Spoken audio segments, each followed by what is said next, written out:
Hello friends, आप सभी का रुद्र एकेडमी यूट्यूब चैनल पर हार्दिक स्वागत है। हम सभी मध्य प्रदेश जीएस श्रृंखला डिस्कस कर रहे हैं, जिसमें से ये हमारा लगभग 6वां पार्ट है। आज जो क्वेश्चन लिए गए हैं वो मध्य प्रदेश पीएससी परीक्षा जो अभी होने वाली है उसमें आने की प्रबल संभावना, और एक क्वेश्चन इस श्रृंखला से बनेगा। आप सभी अंत तक इस श्रृंखला को देखें।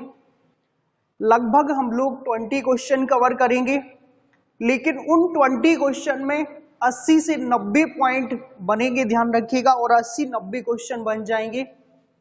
तो आप सभी भरपूर इस श्रृंखला को अंत तक देखें, और ये दावा है पीएससी में एक क्वेश्चन इस पूरी श्रृंखला से 20 क्वेश्चन की जो श्रृंखला है यहां से पूछा जाएगा।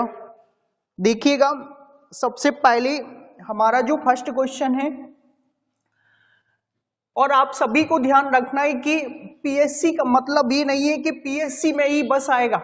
मध्य प्रदेश व्यापम से रिलेटेड जितने भी एग्जाम होते हैं और मध्य प्रदेश पीईबी जितने भी एग्जाम लेगी और मध्य प्रदेश से होगा, तो मध्य प्रदेश में आने की प्रबल संभावना है। और हम सभी ध्यान रखिएगा, एमपी पुलिस को टारगेट लेकर के भी चलेंगे। एमपी पुलिस में भी एमपी जीएस पूछा जाएगा, तो इसी श्रृंखला से बनेंगे आपके क्वेश्चन।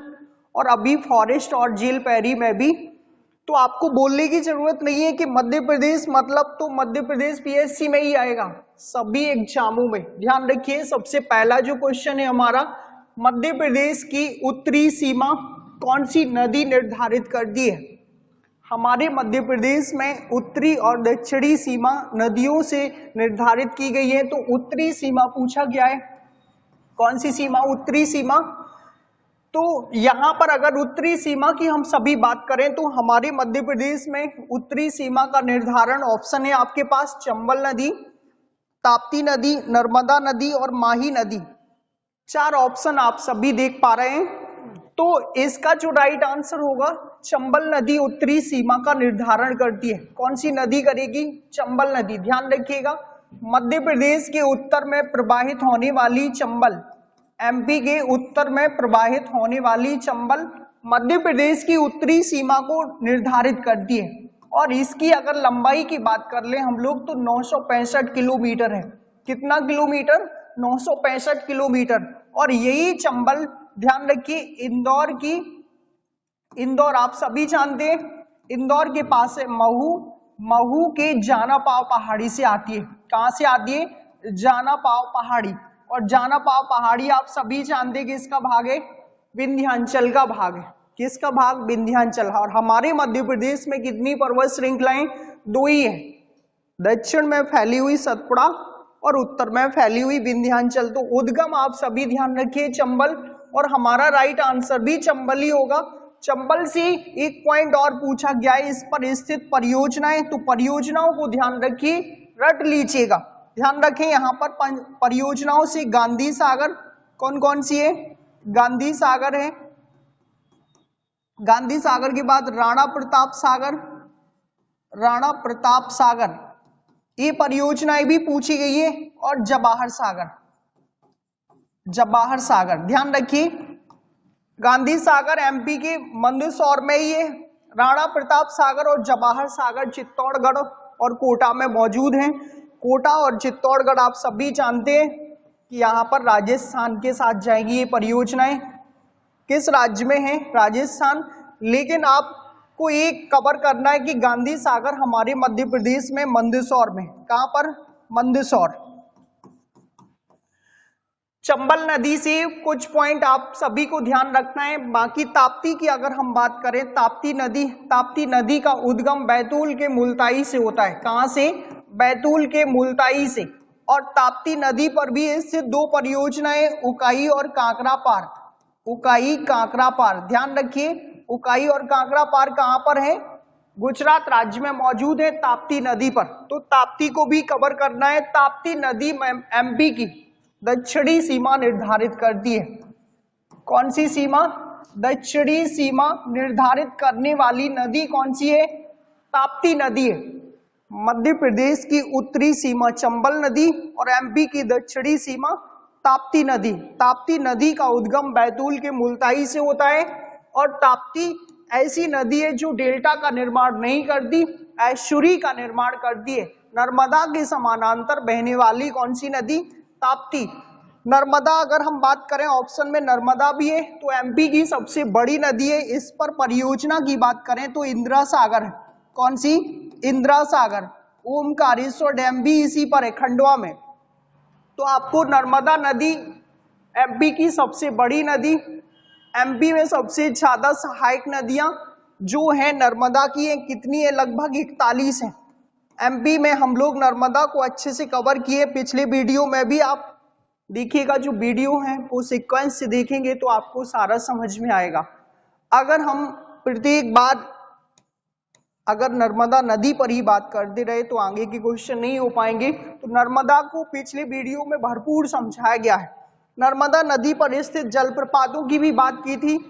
कपिल धारा, दुग्ध धारा, धुआंधार, सहस्त्र धारा, मंदार व दर्दी जलप्रपात मौजूद हैं। किस नदी पर? नर्मदा नदी पर। नर्मदा नदी 16 जिलों से प्रवाहित होती है। माही की बात करें तो माही नदी कर्क रेखा को 2 बार काटने वाली नदी है। कौन सी रेखा को?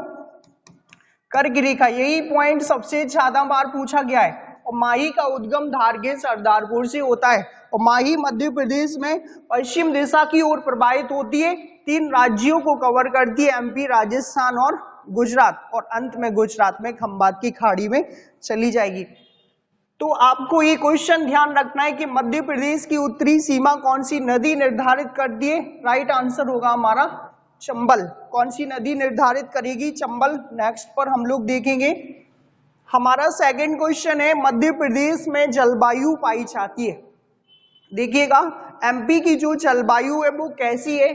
सबसे पहले तो जलवायु को समझना है कि मध्य प्रदेश में जलवायु कौन सी है। यहाँ पर आर्द्र, ध्यान रखिएगा, आर्द्र। यहाँ मानसूनी ऑप्शन है हमारे पास, शुष्क है, आर्द्र है और सभी है। तो हमारे प्रदेश की जो जलवायु है, राइट आंसर जाएगा मानसूनी जलवायु। कभी कभी कोई इसको उष्णकटिबंधीय मानसूनी भी बोलता है। क्या बोलता है? उष्णकटिबंधीय मानसूनी। ध्यान रखिए ये दोनों वर्ड जलवायु से रिलेटेड है और इन दोनों वर्डों को हम समझेंगे तो उष्णकटिबंधीय वो क्षेत्र है जैसे जो पृथ्वी है, पृथ्वी के बीचों बीच से 0 डिग्री अक्षांश रेखा और यहाँ से 23.5 डिग्री अक्षांश रेखा जिसको कर्क रेखा बोलते हैं, और यहाँ से 23.5 डिग्री दक्षिणी गोलार्ध में मकर रेखा।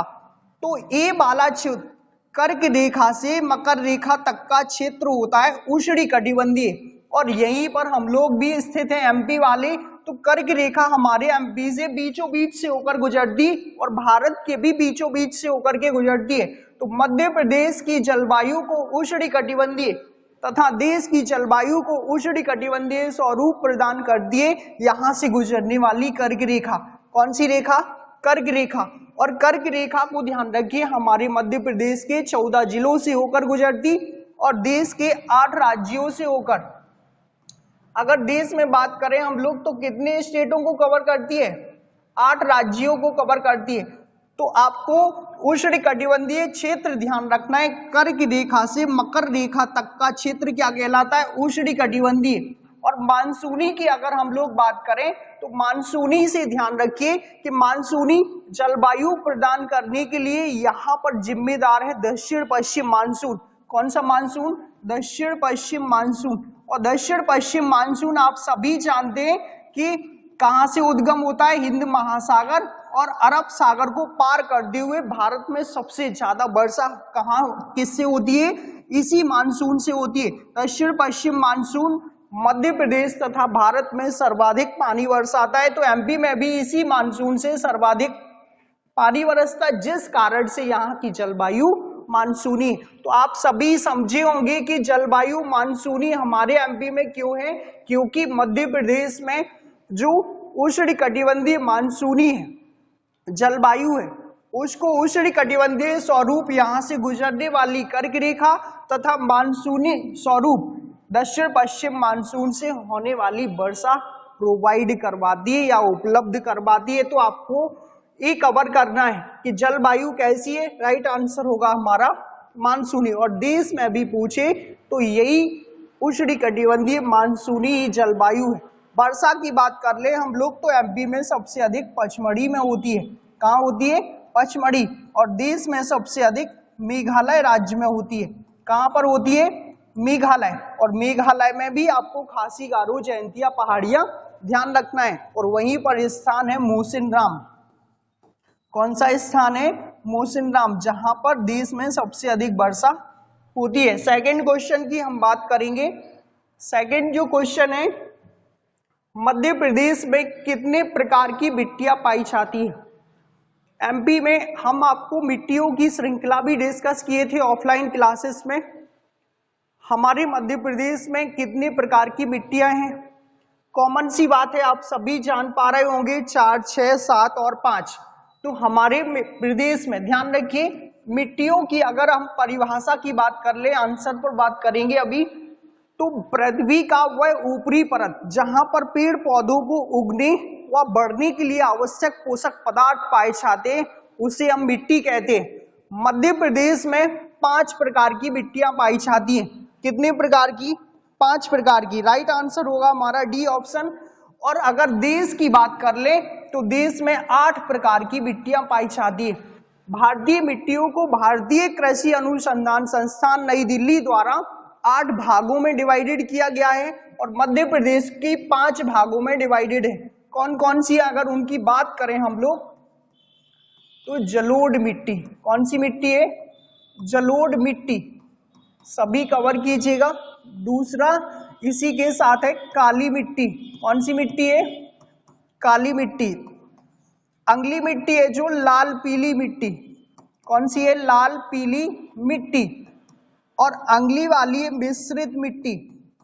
कौन सी मिट्टी है? मिश्रित मिट्टी। और लास्ट है लैटराइट मिट्टी। कौन सी? लैटराइट मिट्टी। तो आप सभी को कवर करना है कि जलोढ़ मिट्टी, काली मिट्टी, लाल पीली मिट्टी, मिश्रित मिट्टी और लैटराइट मिट्टी, इन सभी मिट्टियों का विस्तार हमारे मध्य प्रदेश में फैला हुआ है। अगर पर्सनली हम बात करें तो जलोढ़ है मध्य भारत के पठार में फैली हुई। चंबल नदी सबसे ज्यादा जलोढ़ मृदा का निर्माण करती है और जलोढ़ मिट्टी का निर्माण भी नदियों द्वारा बहाकर लाई गई मिट्टी से होता है। इसी मिट्टी को हम लोग बोलते कॉप मिट्टी। कौन सी मिट्टी? कॉप या कछारी। कॉप या कछारी किसका नाम है? जलोढ़ का ही नाम है। और इसी को बोलते इसेप्टिसॉल। क्या बोलते? इसेप्टिसॉल मृदा। इसेप्टिसॉल को भी काली मिट्टी, जलोढ़ मिट्टी को ही जाना जाता है। तो कभी कभी जलोढ़ के उपनाम पूछे जाते, तो इसी को बोलते कॉप या कछारी मिट्टी और इसी को बोलते इसेप्टिसॉल। किसको? जलोढ़ को। अच्छे से कवर करो कि जलोढ़ मिट्टी के उपनाम क्या है। अगर देश में हम बात करें तो देश में सबसे अधिक उपजाऊ मिट्टी कौन सी है? जलोढ़। लेकिन एमपी में सबसे अधिक उपजाऊ जलोढ़ नहीं है, क्योंकि जहां पर एमपी में जलोढ़ के मैदान फैले हुए हैं वहां पर सबसे ज्यादा वीहड़ है। क्या है? वीहड़, जो चंबल नदी द्वारा निर्मित किए गए हैं और वहां कृषि कार्य करना पॉसिबल नहीं है। तो आप ये कवर कीजिएगा कि जलोढ़ मिट्टी हमारे एमपी में मध्य भारत के पठार में पाई जाती है और उसके उपनाम कवर करना है कॉप या कछारी या उसी को बोलते अंतरराष्ट्रीय स्तर पर इसेप्टिसॉल। काली की अगर हम बात करें तो काली मिट्टी के भी अन्य नाम पूछे गए हैं। काली मिट्टी के अन्य नामों की बात करें तो रेंगुर। कौन सी है? रेंगुर। और इसी को बोलते कपासीय। क्या बोलते? कपासीय। कपासीय मिट्टी। और इसी को बोलते लावा मिट्टी और इसी को बोलते बर्टीसॉल। क्या बोलते? बर्टीसॉल मृदा। तो काली के तो काली के तो कई सारे नाम हैं। रेंगुर कई बार पूछा गया है, आप परीक्षाओं को जो ओल्ड पेपर्स हुए उनको उठा करके देखें। रेंगुर मृदा के नाम से किस मृदा को जाना जाता है? काली को जाना जाता है। कपासीय मृदा के नाम से काली को ही जाना जाता है। लावा के नाम से काली को ही जाना जाता और अंतरराष्ट्रीय स्तर पर इसे बर्टीसॉल कह दिया गया है। अमेरिका और यूक्रेन में इसको चेरनोजम भी नाम दिया गया। क्या नाम दिया गया है? चेरनोजम। तो ये भी पॉइंट ध्यान रखना है, काली मृदा के कई सारे नाम हैं। रेंगुर, कपासी, लावा, बर्टिसोल और चेरनोजम, ये सारे नाम किसके हैं? काली मृदा के। अब सेकंड जो मिट्टी है लाल पीली, इसमें हमारे मध्य प्रदेश में ध्यान रखिए बुंदेलखंड में पाई जाती है। काली मृदा सबसे ज्यादा मालवा पठार में पाई जाएगी। लाल पीली मृदा बुंदेलखंड में चावल के लिए उपयुक्त है। मिश्रित मृदा की हम बात करें तो ये बुंदेलखंड में लाल पीली काली, यहाँ पता नहीं चलता है वास्तविक में कि एक खेत काली का और दूसरा वाला लाल का कब चेंजेस हो जाए पता ही नहीं चलता है। तो जैसे गिरगिट रंग बदलता है ऐसे ही मध्य प्रदेश की मिश्रित मिट्टी, पता ही नहीं चलता कि वास्तविक में एक खेत में क्या और दूसरे खेत में कौन सी मृदा है। तो यहाँ पर मिश्रित में सारी मिट्टियों का मिश्रण पाया जाता है, ये बुंदेलखंड है। लेटराइट को ध्यान रखिए, पेय पदार्थों के लिए सबसे ज्यादा प्रसिद्ध हमारे यहाँ पर सतपुड़ा मेकल श्रेणी में थोड़ी सा इसका भाग है, लेकिन देश में अगर सबसे ज्यादा बात की जाए तो केरल में पाई जाती। कहाँ पाई जाती है? केरल। और इसमें सबसे ज्यादा पेय पदार्थों की फसलें उगाई जाती, जैसे चाय और कॉफी। अगर देश में चाय की बात करें तो सबसे ज्यादा असम में होता है। चाय कहाँ होता है? असम में। लेकिन चाय से ध्यान रखो यही वाली मृदा। और कॉफी कहाँ होता है? कॉफी भी कर्नाटका में, लेकिन किस मृदा में? लेटराइट मृदा में। तो आपने कवर की सभी मिट्टियों को। ध्यान रखिएगा मध्य प्रदेश के अंदर 5 प्रकार की मिट्टियां पाई जाती है, राइट आंसर होगा हमारा 5। और देश में 8 प्रकार की मिट्टियां पाई जाती। देश में कितने प्रकार की? 8 प्रकार की। और ज्यादातर ध्यान रखिए मिट्टियों से, इन सभी मिट्टियों में नाइट्रोजन, ह्यूमस और फास्फोरस, नाइट्रोजन, ह्यूमस और फास्फोरस की ज्यादातर मिट्टियों में कमी पाई जाती है। क्या पाई जाती है? कमी पाई जाती है। नाइट्रोजन, ह्यूमस और फास्फोरस ये सभी तत्व मिट्टियों में कम पाए जाते हैं। पीट व दलदली को छोड़ करके इसमें सबसे ज्यादा ह्यूमस पाया जाता है। पर्वतीय मिट्टी को छोड़ करके उसमें भी ह्यूमस मिल जाता है।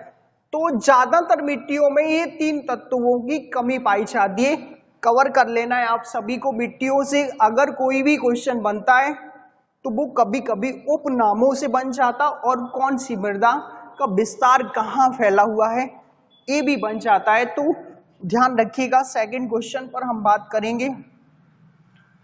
मालवा पठार की सबसे ऊंची चोटी कौन सी है? चोटियों को भी ध्यान रखना है। मध्य प्रदेश में ऊंची चोटी धूपगढ़ हम आपको पढ़ा दिए हैं और आप सभी ने रट लिया है। एमपी में कौन सी है? धूपगढ़। एमपी की तो याद है ना सभी को। धूपगढ़ कितने मीटर ऊंचा? 1350 मीटर ऊंचा। और धूपगढ़ किस श्रृंखला में, किस श्रृंखला नाम पूछ लिया गया है? महादेव श्रृंखला। कौन सी श्रृंखला? महादेव श्रेणी भी बोल देते हैं हम लोग, महादेव श्रेणी। महादेव किसका भाग है? सतपुड़ा का भाग है। किसका भाग है? सतपुड़ा। तो आप सभी एमपी की सबसे ऊंची चोटी को रट लो।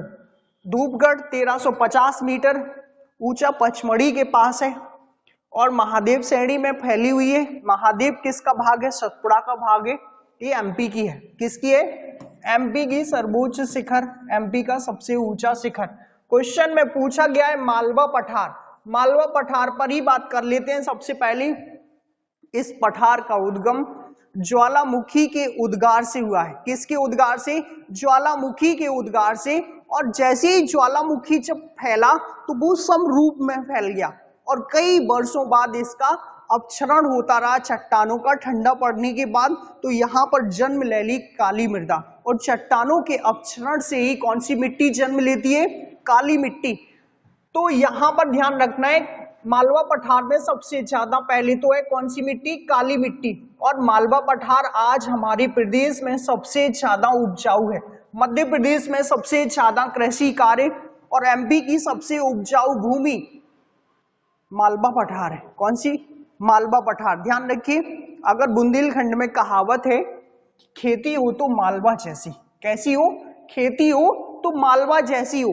ध्यान रखिए क्योंकि यहाँ पर सबसे ज्यादा सिंचित क्षेत्र, पहला क्षेत्र नर्मदा सोन घाटी सर्वाधिक सिंचित, दूसरा सिंचित मालवा पठार और ऊपर से काली मृदा का विस्तार। और काली मृदा पानी को सोखने की क्षमता जो होती है इसके पास भरपूर होती है और फसलों को सबसे ज्यादा उत्पादन फसलों का देती है।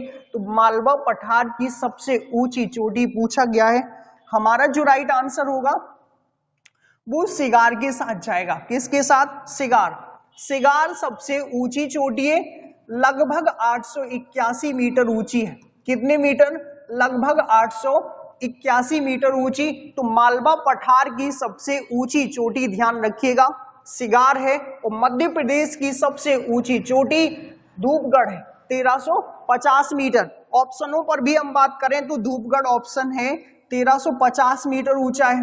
कितने मीटर? 1350 मीटर ऊंचा हमारे एमपी का सर्वोच्च शिखर है। एमपी का सर्वोच्च शिखर कौन सा? धूपगढ़। रट लेना है, आप सभी को अच्छे से कवर करना है। और दूसरा, जितने भी क्वेश्चंस इसमें अंत तक वीडियो को देखते रहिए और नोट्स बनाते रहिए। क्या बनाना है? नोट्स। नोट्स बनाने से भी आपको लर्न हो जाएंगे। धूपगढ़ 1350 मीटर। गुरु शिखर की हम बात कर दें तो ये हमारे पड़ोसी राज्य में राजस्थान में। कहां पर है? राजस्थान। तो राजस्थान को ध्यान रखिए, राजस्थान का सर्वोच्च शिखर, राजस्थान का सर्वोच्च शिखर यही है, गुरु शिखर। ध्यान रखिए कौन सा है? गुरु शिखर। कितने मीटर ऊंचा? 1722 मीटर ऊंचा हमारे राजस्थान का सर्वोच्च शिखर, 1722 मीटर ऊंचा। किस जिले में? सिरोही में। कौन से जिले में? सिरोही जिले में। ध्यान रखिए कि सिरोही जिले में राजस्थान का सर्वोच्च शिखर कौन सा है? गुरु शिखर। और किस श्रृंखला का है? तो अरावली। अरावली श्रृंखला को ध्यान रखिए। अरावली का सर्वोच्च शिखर गुरु शिखर। अरावली विश्व की सबसे प्राचीन पर्वत श्रृंखला। अगर आपसे कभी कोई पूछ ले कि प्राचीन पर्वत श्रृंखलाओं में कौन सी श्रृंखला आती है, तो अरावली, जिसका सबसे ज्यादा विस्तार राजस्थान में ही फैला हुआ है। कहां फैला हुआ है? राजस्थान। तो आप राजस्थान में ही इसका सर्वोच्च शिखर गुरु शिखर को कवर करेंगे। लेकिन हमारे क्वेश्चन का राइट आंसर सिगार है, क्योंकि मालवा पठार की सबसे ऊंची चोटी पूछी गई है। और गुरु शिखर को भी रट लीजिए, राजस्थान का सर्वोच्च शिखर 1722 मीटर सिरोही में है। और किस पर्वत श्रृंखला का है? अरावली का सर्वोच्च शिखर है। अमरकंटक की अगर हम बात करें तो अमरकंटक भी ध्यान रखिएगा, ये मेकल श्रेणी का सर्वोच्च शिखर है। कौन सी श्रेणी? मेकल श्रेणी। और मेकल श्रेणी किसका भाग है? सतपुड़ा का भाग है। किसका भाग? सतपुड़ा का भाग है। और आप ध्यान रखिए इसका जो ऊंचाई 1048 मीटर है। कितना मीटर? 1048 मीटर। यहां से 3 नदियों का उद्गम होता है, नर्मदा, सोन और जोहिला। तो आपको ये चारों पॉइंट कवर करने हैं, धूपगढ़, सिगार, गुरु शिखर, अमरकंटक। कौन सा है इसका राइट आंसर? दो सिगार है। सेकंड क्वेश्चन पर हम बात करेंगे। सेकंड क्वेश्चन है हमारा, चंद्रशेखर आजाद परियोजना किस नदी पर स्थित है? कौन सी? चंद्रशेखर आजाद परियोजना। इसका नाम हम दूसरे नाम से भी इसको जानते हैं, तो आप समझ पा रहे होंगे चंद्रशेखर आजाद परियोजना को हम लोग किस नाम से जानते हैं? जोवट परियोजना। कौन सी? जोवट परियोजना। तो जोवट परियोजना को कवर कर लेना है कि जोवट परियोजना किस नदी पर, अब तो समझ में आ गया होगा आपको। आप मारेंगे राइट आंसर जो होगा हथनी नदी। कौन सी नदी? हथनी। तो डी ऑप्शन हमारा सही होगा। हथनी नदी पर कौन सी परियोजना है? जोवट परियोजना। और इसी को जानते हैं किस नाम से? शहीद चंद्रशेखर आजाद या चंद्रशेखर आजाद के नाम से। और दूसरा है कहाँ स्थित? तो अलीराजपुर में। कहां पर है भैया? अलीराजपुर। ध्यान रखना है इस अलीराजपुर को भी। इसी को आजाद नगर के नाम से जानते हैं। ये झाबुआ से अलग होकर के बना था। कब बना? 2008 में बना। अलीराजपुर का जन्म कब हुआ था? 2008 में। तो ये भी कवर करना है आप सभी को। अगर हम नर्मदा नदी की बात करें, कौन सी नदी की? नर्मदा नदी की। ध्यान रखिएगा नर्मदा नदी पर जो परियोजना मौजूद है वो इंदिरा सागर है। कई बार आपको बताए हैं इंदिरा सागर परियोजना।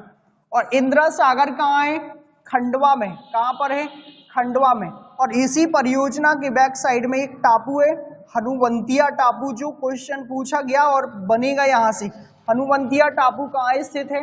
इंदिरा सागर परियोजना में। और इसी परियोजना में 1000 गीगावाट का सोलर संयंत्र लगाया जा रहा है। पिछली वीडियो में कवर कर लीजिएगा, समझाया है आपको।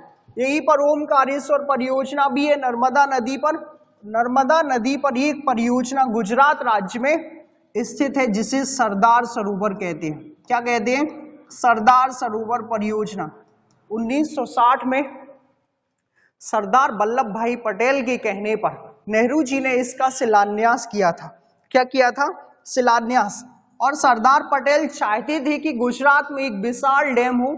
उन्हीं की संकल्पना के आधार पर, उन्हीं के नाम पर इसका निर्माण नेहरू जी द्वारा शिलान्यास किया गया। बाद में धीरे धीरे मोदी जी ने 2016 में इसकी ऊंचाई और बढ़वा दी। तो सरदार सरोवर परियोजना को ध्यान रखिए, गुजरात राज्य में। कहां पर है? गुजरात। और गुजरात कहाँ है आप सभी जानते हैं? गुजरात कहाँ है? एमपी के पश्चिम में स्थित है। और गुजरात की कैपिटल गांधीनगर। और गुजरात राज्य से ही ध्यान रखिएगा, गुजरात के पश्चिमी दक्षिणी क्षेत्र को भरपूर फायदा हुआ है। कौन सी परियोजना से? सरदार सरोवर परियोजना से। और गुजरात में किस नदी पर है? नर्मदा नदी पर। कितने राज्य इस परियोजना में सम्मिलित हैं ये भी पूछा गया है। तो एमपी सम्मिलित है, महाराष्ट्र सम्मिलित है, गुजरात सम्मिलित है और राजस्थान सम्मिलित है। ये 4 राज्य हैं, एमपी, महाराष्ट्र, गुजरात और राजस्थान। कौन कौन से हैं एक बार फिर से सुनिएगा? एमपी, महाराष्ट्र, गुजरात, राजस्थान। और मध्य प्रदेश की पश्चिमी सीमा किससे लगती है? गुजरात से। और गुजरात और एमपी की जीवन रेखा नर्मदा नदी। तो नर्मदा नदी पर स्थित ये परियोजना कई बार पूछ ली गई है। वहीं पर स्टैच्यू ऑफ यूनिटी है। कहां पर? गुजरात में, किनारे नर्मदा की। तो ये भी पॉइंट कवर करनी है। बेतवा की अगर हम बात करें, कौन सी नदी की? बेतवा की। तो बेतवा नदी पर मौजूद है माता टीला परियोजना। कौन सी परियोजना? माता टीला। और राजघाट डैम भी इसी पर है।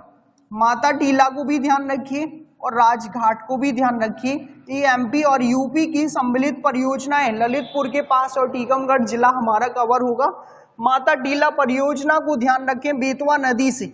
और बेतवा नदी का उद्गम रायसेन के कुमरा गांव से। कौन से गांव से? रायसेन के कुमरा गांव। सांची शहर इसी के किनारे स्थित है। और दूसरा ध्यान रखिए, ओरछा इसी के किनारे स्थित है। कौन सा शहर? ओरछा।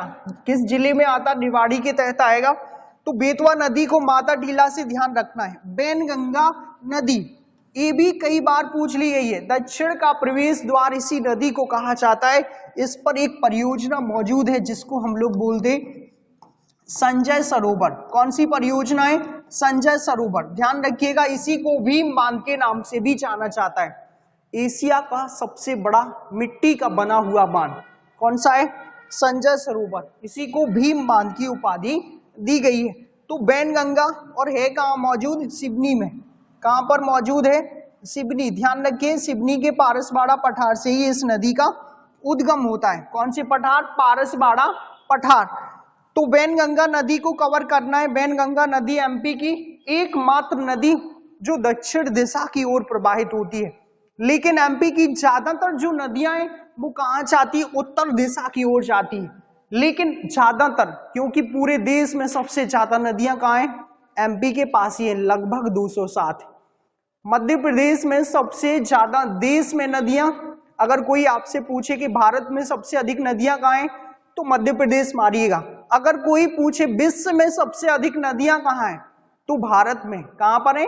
भारत में। और विश्व में कौन सा देश है जहां एक भी नदी नहीं है तो वो सऊदी अरब है। कौन सा? सऊदी अरब।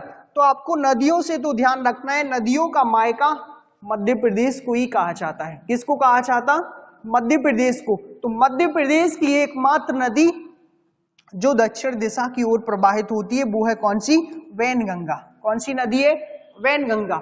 और मध्य प्रदेश की अधिकांशतः नदियां समुद्र तट तक नहीं पहुंच पाती है, दूसरी नदियों में मिल जाती है। कहां मिल जाती है? दूसरी नदियों में मिल जाती है। ये क्वेश्चन भी एक बार पूछ लिया गया है कि एमपी की अधिकांशतः नदियां कहां जाती हैं तो दूसरी नदियों में मिल जाती है। आप सभी को ये श्रृंखला भरपूर समझ में आ रही होगी, हमें उम्मीद है। बाकी सेकंड क्वेश्चन पर हम लोग बात करते हैं। देखिएगा सेकंड क्वेश्चन है, निम्न में से कौन सी फसल रबी की नहीं है। फसलों से भी क्वेश्चन लिया गया इसमें, तो ये तो आप ध्यान रखिएगा, ये वाला जो वर्ड लिखा है फसल रबी की नहीं है, कभी कभी यहां लिख देता है खरीफ की नहीं है। सिंपल है, फसलों का डाटा आपको आता होगा तो आपसे बन जाएगा।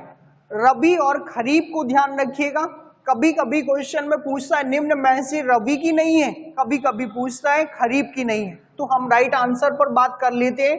सरसों किसकी है? रबी की है। जौ भी रबी की है, मसूर भी रबी की है, मूंगफली खरीफ की है। मूंगफली क्या है? खरीफ की फसल की है।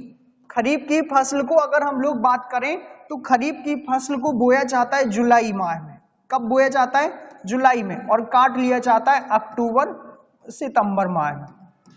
अक्टूबर सितंबर माह में खरीफ की फसल को काट लिया जाता है। अगर रबी की फसल की बात करें तो ये अक्टूबर नवंबर में बोई जाती है। अक्टूबर नवंबर में बोई जाएगी, मार्च अप्रैल में काट ली जाएगी। कब काट ली जाएगी? मार्च अप्रैल में काट ली जाएगी। तो आपको कभी इन फसलों की डाटा ध्यान रख लेनी है कि कौन सी फसल के तहत कौन सा फसल बोया जाता है। मतलब रबी के तहत कौन सी बोई जाती है और खरीफ के तहत कौन सी बोई जाती है। तो मूंगफली को ध्यान रखिएगा, मूंगफली सबसे ज्यादा खरीफ की फसल में बोई जाती है और मध्य प्रदेश के अंदर सबसे अधिक होती है खरगोन में। कहाँ होती है? खरगोन। खरगोन जिले को ध्यान रखिएगा, एमपी में सबसे अधिक मूंगफली उत्पादन जिला है। कौन सा? मूंगफली। अगर भारत की बात कर लें तो गुजरात में सबसे अधिक मूंगफली का उत्पादन किया जाता है। हमारे देश में सबसे अधिक मूंगफली का उत्पादन गुजरात में तथा मध्य प्रदेश में सबसे अधिक मूंगफली का उत्पादन कहाँ किया जाएगा? खरगोन में किया जाता है। तो खरगोन को भी कवर करना है। खरगोन से ही ध्यान रखिए, खरगोन में सबसे बड़ी एशिया प्रसिद्ध मिर्च मंडी भी लगती है। कौन सी? मिर्च मंडी। ये भी कवर कर लेना है। मिर्च मंडी अगर पूछ लिया जाए तो खरगोन में ही लगती है। कौन सी मंडी? मिर्च मंडी हमारे एशिया प्रसिद्ध है जो खरगोन में लगती है। और कपास अनुसंधान संस्थान भी खरगोन में ही है। कपास अनुसंधान संस्थान केंद्र कहाँ है? खरगोन। और खरगोन को हम लोग जानते हैं पश्चिमी निमाड़ के नाम से। किसके नाम से? पश्चिमी निमाड़। तो ये पॉइंट कवर करने, पश्चिमी निमाड़ के नाम से किसको जाना जाता? खरगोन को ही जाना जाता है। तो खरगोन में हमारे मध्य प्रदेश में सबसे अधिक मूंगफली का उत्पादन किया जाएगा। रबी और खरीफ की फसलों का ड्यूरेशन ध्यान रखना है। रबी के तहत सरसों आ जाएगा, जौ आ जाएगा, मसूर आ जाएगा, चना आ जाएगा, मटर आ जाएगा।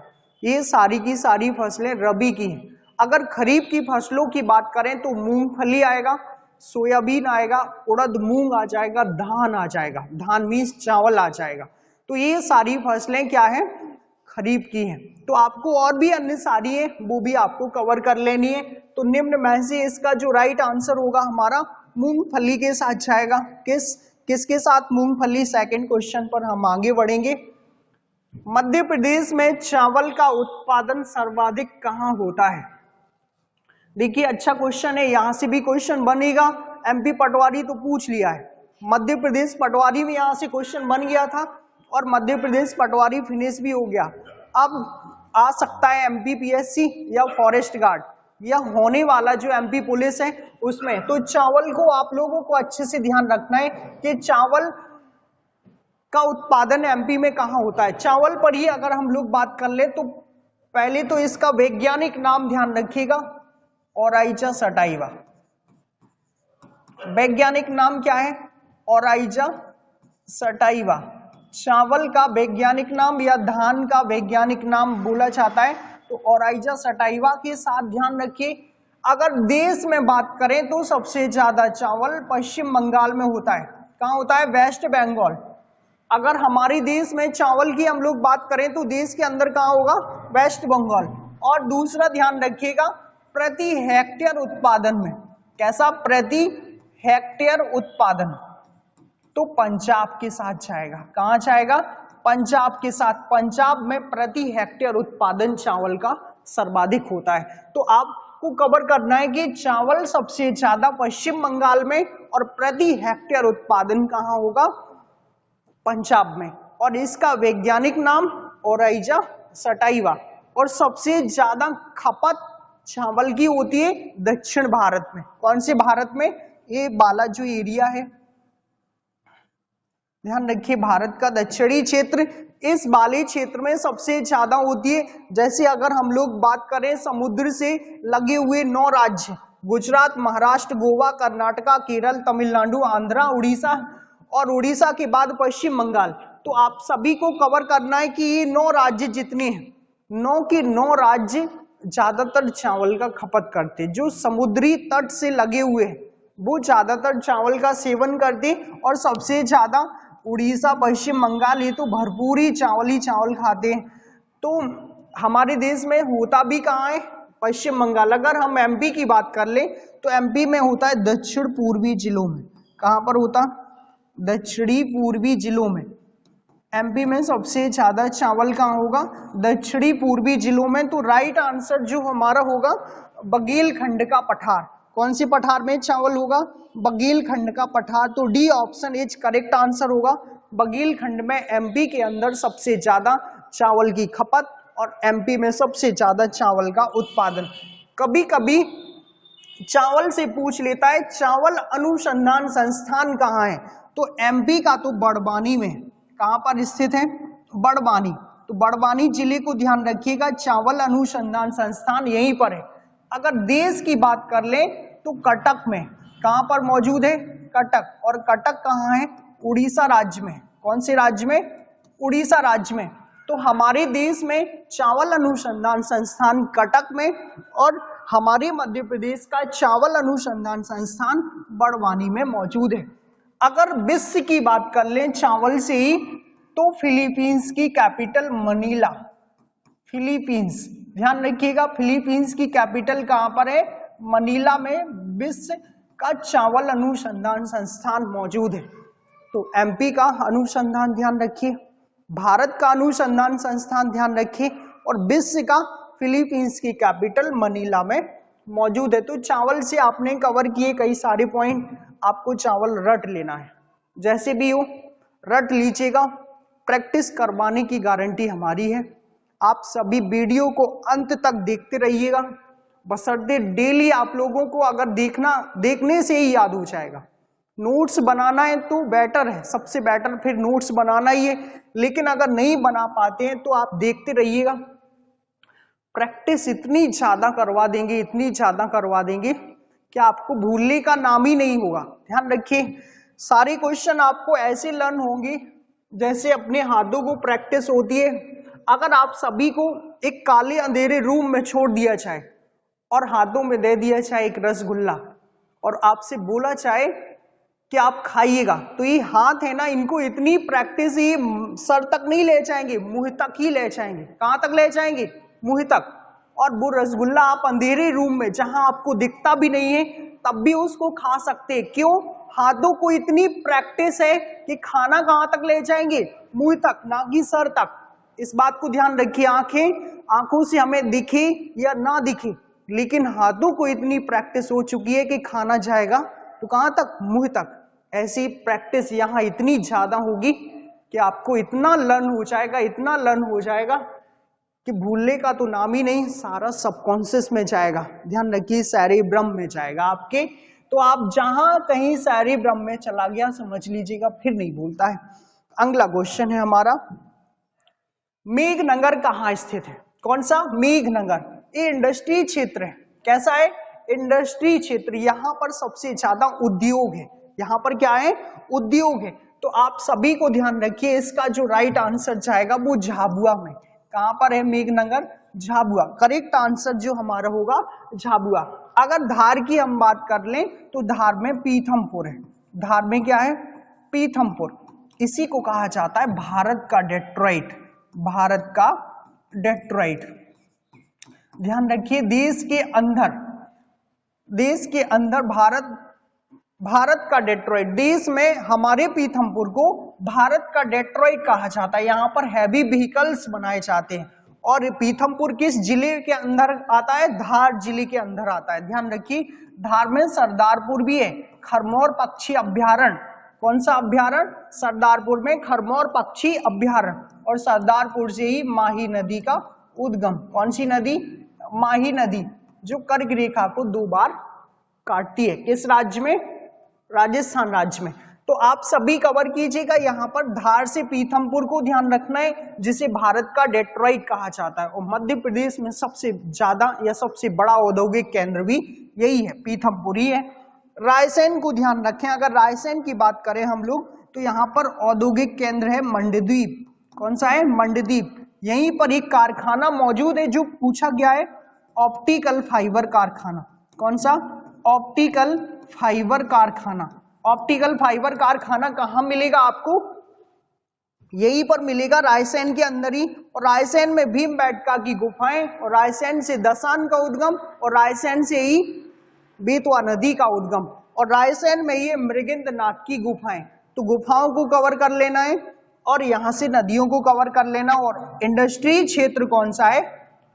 मंडदीप। मंडदीप सीधा सीधा पूछा गया है, पीथमपुर किस जिले में, मंडदीप किस जिले में, तो आप सभी को रट लेना है। रायसेन में मंडदीप, और पीथमपुर में धार, और झाबुआ में मेघनगर। मुरैना की अगर हम बात कर लें, तो मुरैना में ध्यान रखिए, मुरैना में बानमूर है। कौन सा है? बानमूर है। बानमूर इंडस्ट्री क्षेत्र है। ये सारे इंडस्ट्री क्षेत्र ही हैं। तो आप झाबुआ को मेघनगर के साथ ध्यान रखिए, धार को पीथमपुर के साथ, रायसेन को मंडदीप के साथ, और मुरैना को बानमूर के साथ। बानमूर इंडस्ट्री क्षेत्र है। सारे इंडस्ट्री क्षेत्र हैं, सारी के सारी एमपी में ही मौजूद है। कहाँ मौजूद है? एमपी में। तो मुरैना में बानमूर, रायसेन, मंडदीप अच्छे से कवर कर लेना है। सेकंड क्वेश्चन की हम बात करेंगे। जो सेकंड क्वेश्चन है हमारा, मध्य प्रदेश में ऑप्टिकल फाइबर कारखाना कहाँ स्थित है? अभी अभी हमने डिस्कस ही किया है, आप बता पाएंगे आप सभी कहाँ पर स्थित है? मंडदीप में स्थित है। कहाँ पर? मंडदीप। और किसके सहयोग से स्थापित हुआ? जापान के सहयोग से। ध्यान रखिएगा, जापान के सहयोग से मध्य प्रदेश के मंडदीप में, और मंडदीप किस जिले के तहत आएगा? रायसेन के तहत। और जापान के सहयोग से ऑप्टिकल फाइबर कारखाना स्थापित किया गया। झाबुआ, झाबुआ हम जानते हैं भील जनजातियों का निवास। 2011 की जनगणना के अनुसार सबसे ज्यादा अकेले भील जनजाति है। सबसे ज्यादा कौन सी है? भील जनजाति। और भीलों का सबसे बड़ा त्योहार कौन सा है? भगोरिया हाट। कौन सा? भगोरिया हाट। और भगोरिया हाट को ध्यान रखिएगा, ये होली के अवसर पर होता है। किसके अवसर पर? होली के अवसर पर सबसे ज्यादा आयोजित किया जाता है, ज्यादातर होली के अवसर पर। तो झाबुआ से कवर करना है। आदिवासी शोध संचार केंद्र भी यहीं पर है। आदिवासी शोध संचार केंद्र, आदिवासी शोध संचार केंद्र कहाँ है? झाबुआ में। और झाबुआ में मेघनगर इंडस्ट्री केंद्र, अभी अभी पिछले क्वेश्चन में डिस्कस किया। पीथमपुर धार में। पीथमपुर कहाँ पर है? धार जिले में है। और पीथमपुर भारत का डेट्रॉइट। मंडदीप, मंडदीप कहाँ है? रायसेन में। मंडदीप कहाँ पर है? रायसेन। और रायसेन से तो आप सभी समझ ही गए हैं, बेतवा और दसान का उद्गम, भीमबेटका की गुफाएं, और साथ में मृगेंद्रनाथ की गुफाएं भी मौजूद हैं। बानमूर ये मुरैना में। ये कहाँ है? मुरैना। और मुरैना एमपी का उत्तरी जिला है। एमपी का उत्तरी जिला कौन सा है? मुरैना। और दक्षिणी बुरहानपुर, पूर्वी सिंगरौली, और पश्चिमी अलीराजपुर।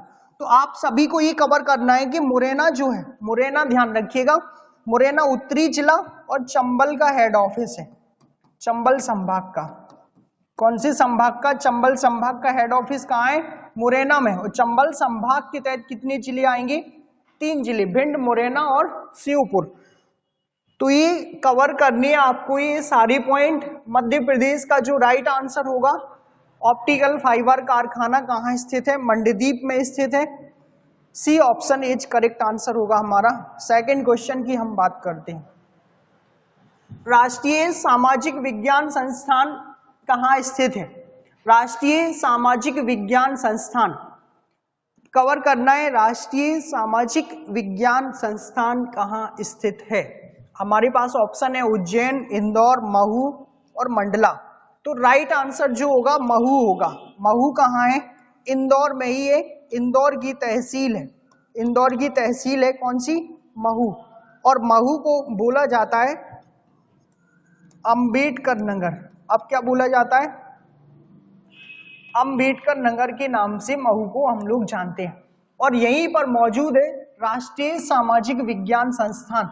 अंबेडकर जी का जन्म भी महू में ही हुआ और महू से ही होता है चंबल का उद्गम।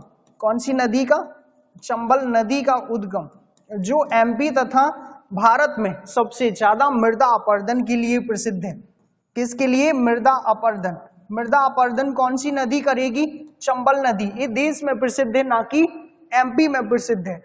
तो महू को आप कवर कीजिएगा, महू में राष्ट्रीय विज्ञान संस्थान, राष्ट्रीय सामाजिक विज्ञान संस्थान, C answer is correct answer होगा। अगर हम उज्जैन की बात कर लें, देखिए ऑप्शन भी अच्छे हैं और ऑप्शनों से भी क्वेश्चन बने हैं कई बार। उज्जैन से हम बात करें तो महाकालेश्वर की नगरी, महाकालेश्वर, भगवान शिव यहाँ पर विराजमान है। महाकालेश्वर की नगरी उज्जैन है और हमारे पूरे ज्योतिर्लिंगों में से दक्षिणामुखी ज्योतिर्लिंग महाकालेश्वर जी का ही है। तो कॉरिडोर भी मामा जी यहाँ पर बनवा रहे हैं, बन चुका है, तो आप लोग जाएं दर्शन करें। भगवान महाकाल जिसके ऊपर कृपा बरसा देते हैं, भरपूर सक्सेसफुल, आप समझ लीजिएगा जो आपके लक्ष्य हैं, आप अपने लक्ष्य तक जल्दी पहुंच जाएंगे। तो उज्जैन सभी जाएं। उज्जैन में दूसरा ध्यान रखिएगा भरथरी की गुफाएं। किसकी गुफाएं, भरथरी की गुफाएं। और अगला ध्यान रखिएगा संदीपनी आश्रम। कौन सा आश्रम है, संदीपनी आश्रम, जहां भगवान श्री कृष्ण शिक्षा लेने के लिए आए थे। तो संदीपनी आश्रम को भी ध्यान रखिएगा उज्जैन में ही। और उज्जैन में कुंभ के मेले का आयोजन प्रत्येक 12 सालों में किया जाता है। अभी 2016 में लगा था, अब लगेगा 2028 में। और उज्जैन से ही 21 जून को सूर्य की किरणें 90 डिग्री लंबवत पड़ेंगी। और उज्जैन में ही ध्यान रखिएगा सबसे ज्यादा मेलों का आयोजन भी उज्जैन में किया जाता है। विक्रमादित्य की नगरी आप उज्जैन ही है। तो उज्जैन से कुछ पॉइंट ध्यान रखने। हमारे एशिया का ध्यान रखिए, एशिया का सबसे बड़ा सोयाबीन का कारखाना भी कहाँ मौजूद है, उज्जैन में ही मौजूद है। इंदौर की हम बात करें तो इंदौर स्वच्छता की दृष्टि से सबसे आगे शहर, खान नदी के किनारे। पिछले वीडियो में हमने कवर किया है, तो आप सभी को पिछले वीडियोस भी देखना है, क्रम से देखना है, तभी आपका एमपी कवर हो पाएगा। इंदौर आईआईटी, आईआईएम, लेजर अनुसंधान संस्थान, होलकर स्टेडियम, होलकर वंश भी वहीं से, अहिल्याबाई की नगरी, सूती वस्त्र उद्योगों की नगरी, वित्तीय राजधानी, ये सब कुछ कहाँ है, इंदौर में। पारसी क्रिकेट क्लब भी इंदौर में ही है। तो इंदौर खान नदी के किनारे, कौन सी नदी के किनारे, खान नदी के किनारे स्थित है, जो क्षिप्रा की सहायक नदी है। अगर मंडला की बात कर लें तो मंडला कान्हा-किसली राष्ट्रीय उद्यान के लिए प्रसिद्ध है। कौन सी, कान्हा-किसली राष्ट्रीय उद्यान। इसको हम भरपूर पढ़ाए। 1933 में अभ्यारण्य था, 55 में राष्ट्रीय उद्यान बन गया, 74 में प्रोजेक्ट टाइगर में शामिल हो गया। पिछले वीडियो में भरपूर ब्रैडरी प्रजाति का बारहसिंगा यहीं पाया जाता है। तो ये सारे पॉइंट कवर किए थे। सेकंड क्वेश्चन पर हम बात करेंगे। सेकंड क्वेश्चन है मध्य प्रदेश में मालवा उत्सव कहाँ मनाया जाता है। ये उत्सव बहुत बार पूछ लिया गया। मालवा उत्सव लगभग 91 से प्रारंभ हुआ था। मालवा उत्सव कब से प्रारंभ हुआ, 1991 के आसपास से। तो आपको मालवा उत्सव मनाया कहाँ जाता है, इंदौर में भी मना लेते हैं, उज्जैन में भी मनाते हैं, मांडू में भी मनाते हैं। तो राइट आंसर होगा हमारा ये सभी तीनों जगह आयोजन होता है, इंदौर में भी, उज्जैन में भी और मांडू में भी। चेंजेस होता रहता है, अल्टरनेट, कभी यहाँ कभी वहां, प्रत्येक साल। तो मांडू को, इंदौर को तो हम समझे, उज्जैन को भी समझे। मांडू को ध्यान रखिए धार में स्थित है। कहाँ स्थित है, धार में मांडू स्थित है, जो पर्यटन की दृष्टि से सबसे ज्यादा प्रसिद्ध है। असरफी महल मांडू में ही है, जहाज महल मांडू में ही है। असरफी महल कई बार पूछ लिया गया है, कभी कभी। असरफी महल कहाँ पर है, यहीं पर है, मांडू में ही। जहाज महल भी पूछ लिया गया है। तो धार से आपको ध्यान रखना है। और धार में सरदारपुर है, जो खरमौर पक्षी अभ्यारण्य के लिए भी ज्यादा प्रसिद्ध है। धार जिले से आपको कवर करने। उज्जैन आप सभी समझ गए अभी अभी, इंदौर भी आप समझे ही होंगे, इंदौर तो भरपूर पढ़ाए हैं आपको। तो हमारा जो राइट आंसर होगा, ये सभी तीनों जगह मालवा उत्सव आयोजित किया जाता है। सेकंड क्वेश्चन की बात करेंगे हम लोग। क्षेत्रफल की दृष्टि से मध्य प्रदेश का देश में कौन सा स्थान है? एमपी का क्षेत्रफल की दृष्टि से तो हम लोग कौन से स्थान पर हैं? तो पहला, दूसरा, तीसरा, चौथा, तो हमारा जो स्थान है वो दूसरा है। मध्य प्रदेश का देश में दूसरा स्थान है। अगर क्षेत्रफल की दृष्टि से हम लोग बात कर लें तो पहले नंबर पर है फर्स्ट रैंक। फर्स्ट रैंक किसकी है? राजस्थान राज्य की है। कौन से राज्य की है? राजस्थान। क्षेत्रफल की दृष्टि से हमारे देश का सबसे बड़ा शहर राजस्थान है, और क्षेत्रफल की दृष्टि से दूसरा सबसे बड़ा शहर आपको एमपी ध्यान रखना है। तीसरा महाराष्ट्र के साथ चला जाता है। तो आपको क्षेत्रफल का जो डाटा ध्यान रखना है, क्षेत्रफल में एमपी का डाटा भी ध्यान रख लीजिएगा। एमपी का क्षेत्रफल की दृष्टि से क्षेत्रफल तो ध्यान रखिए 3,08,252 वर्ग किलोमीटर है। 3,08,252 वर्ग किलोमीटर कहाँ का है? ये एमपी का है। कहाँ का क्षेत्रफल? एमपी का। और 32,87,263 वर्ग किलोमीटर ये हमारे भारत का है। कहाँ का क्षेत्रफल है? भारत का क्षेत्रफल। और भारत के क्षेत्रफल का एमपी का क्षेत्रफल 9.38% है। ध्यान रखिए। और विश्व के क्षेत्रफल से अगर हम कंपैरिजन कर लें तो हमारे विश्व के क्षेत्रफल से 2.4% के आसपास हमारे भारत का क्षेत्रफल है। तो कवर कीजिएगा आप। भारत का क्षेत्रफल 32,87,263, एमपी का क्षेत्रफल 3,08,252, और क्षेत्रफल की दृष्टि से विश्व का सबसे बड़ा देश रसिया। कौन सा है? रूस है, फिर कनाडा है, फिर चीन है, फिर अमेरिका है, ब्राजील है। ध्यान रखिएगा। ऐसे हमारे भारत का जो स्थान है वो 7 नंबर पर है। कौन सी नंबर पर? 7 नंबर पर। ट्रिक है इसका, आपको ये कवर कर लेनी है ट्रिक भी, अगर ध्यान रखना चाहें। विश्व के क्षेत्रफल की दृष्टि से सबसे बड़े देश, तो ऐसी ट्रिक है, रुक चीन अब आ भारत, अब आ भारत। तो हमारे देश का स्थान जो है 7 नंबर का है। रसिया, कनाडा, चीन, अमेरिका, ब्राजील, ऑस्ट्रेलिया, भारत। तो आपको ये ध्यान रखना है कि क्षेत्रफल की दृष्टि से भारत का विश्व में 7 नंबर का रैंक है, और भारत का क्षेत्रफल 32,87,263 वर्ग किलोमीटर है। एमपी का क्षेत्रफल 3,08,252 वर्ग किलोमीटर है। भारत के क्षेत्रफल से एमपी का क्षेत्रफल 9.38% के आसपास है, और विश्व के क्षेत्रफल से भारत का क्षेत्रफल 2.41 या 2.4 के आसपास है। और क्षेत्रफल की दृष्टि से सबसे बड़ा राज्य राजस्थान और दूसरा बड़ा राज्य एमपी। सेकंड क्वेश्चन की हम बात करेंगे। कायथा पुरातात्विक स्थल का संबंध है।